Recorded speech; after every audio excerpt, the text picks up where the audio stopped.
Sabi nung isa nating viewer, Sir Cedric Fabian, sayang naman sir yung Lancer hindi na nagana. Yan pa naman pinapanood ko sa'yo dati, ganyan din kasi auto namin. Actually mga bossing, yung Lancer ko, natambak lang naman to ng ilang taon kasi mula nung nagkasasakyan kami, hindi na nagagamit. Pero ito, tingnan nyo. Umaandar naman po yan. Yun nga lang, the last time na napa-andar ko to is hindi ko na rin matandaan, ilang months na yata or year na rin, kaya medyo sluggish yung andar niya pag pinapa-andar. Tsaka amoy mo na napanisa na siya ng gasolina.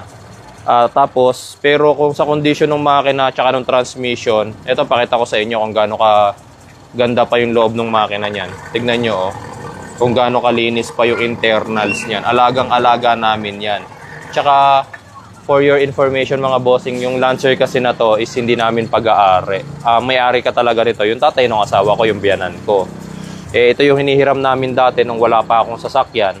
Pero syempre, nung nagkaroon na ako ng sasakyan, hindi ko na siya naasikaso. Pero dati, nung ako yung gumagamit nito, lahat PMS, lahat na kailangang ayusin, ako mismo umaayos.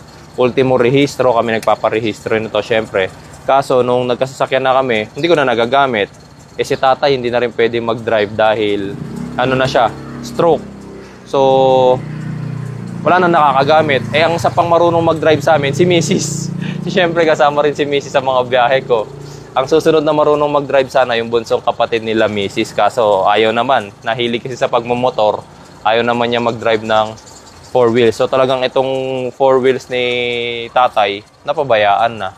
Okay? Pero kung sa condition lang na sasakyan, makina, transmission, wala. Nilalaban ko to kahit mag long ride tayo. Ang pinaka mga problem nito talaga, bodyworks. Tingnan nyo yung bodyworks. So, ayan. Marami na siyang gas-gas, dents, tapos rust. Pinakakalaban ng mga gantong old model cars, yung rust talaga. Especially yung yung weather strip sa katagalan, yung mga weather strip, lumulutong. Tapos dito sa bandang part na to, sa may loob ng cabin, kinalawang somewhere yan eh. Kaya tuloy kapag umuulan, pumapasok yung tubig dito. Ito yung nagiging effect niya. Ayan o. Mga bossing. Ayan yung naging effect niya. Pag umuulan, pumapasok yung tubig somewhere dyan. Yan, nagtutubig dyan. Tapos, ayan, naging siya. Guys, for your information, I don't know kung maniniwala kayo or hindi. Pero hindi ito nabaha. Talagang pinapasok lang siya ng tubig pag umuulan kasi nga may butas na somewhere dito under the dashboard. And yan, kung makikita ninyo, kinalawang na yung mga paa. Ganun talaga, sa kalumaan. Yan, nagbo-molds na nga rin, oh. Pati yung manibela kasi nga hindi na nagagamit. Battery, sobrang hina na ng battery, kaya gumamit pa ako ng jump starter kanina para lang mapastart. Mami, pati yung mga niya, power windows. Kung natatandaan nyo guys, gumawa ako ng conversion nito ng power windows. Ayan, mukhang nag-stack up na rin yung motor. Ayaw na rin bumaba ng window. Ayan, Tapos sa bodyworks, ayan, medyo sa bodyworks maraming pagagawa. Kaya ipare-restore to, medyo malaki nagagastusin kasi marami na siyang kinalawang na parts, especially dito, makikita nyo. Ayan, may mga gas-gas pa siya, Gas-gas, dents. Dito sa likod. Ito may spoiler pa to dati, guys. May spoiler pa rito, kaso tinutungtungan ng mga bata, inuupuan. Ayun, nabali. Tinanggal ko na lang, kaso nag-iwan na siya ng mga butas, yung pinag-iskruhan. Tapos ayan, kinakalawang mami. Kalawang, kalaban ng sasakyan. Ayan. Yun. Tapos pati dito, kalawang. Kaya nga maiging kalaban dito ng sasakyan na to. Yan. More on bodyworks. So malaking gagastusin dito dahil sa bodyworks, hindi dahil sa makina or transmission. Pero eto guys, tignan nyo yung makina natin. Umiipit na nga rin yung umiipit na rin yung carburetor. Ayan hindi siya bumabalik agad. Nag-i-stuck na siya. Cold start pa lang to guys Kahit nito mami. Kahit dito sa radiator. Wala silang makikitang sign ng yan. Tingnan yung radiator namin.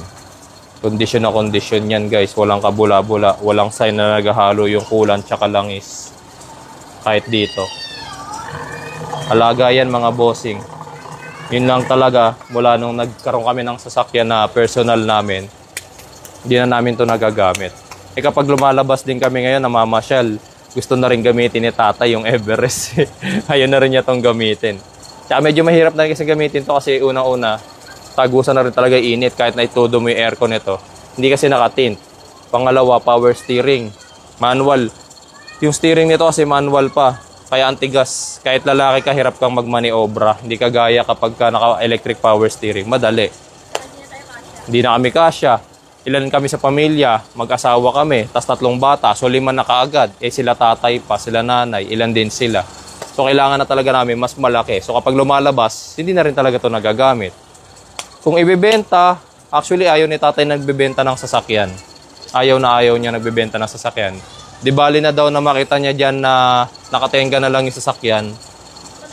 Basta nakikita niya kaysa ibenta niya yung sasakyan. Ayaw niya mga bossing. Tinanong ko na rin yan dati kung ibebenta niya. Ayaw niya. Mas gusto niya na nandito lang yung mga sasakyan niya. Nakikita niya. Kasi mga pinundar niya to eh.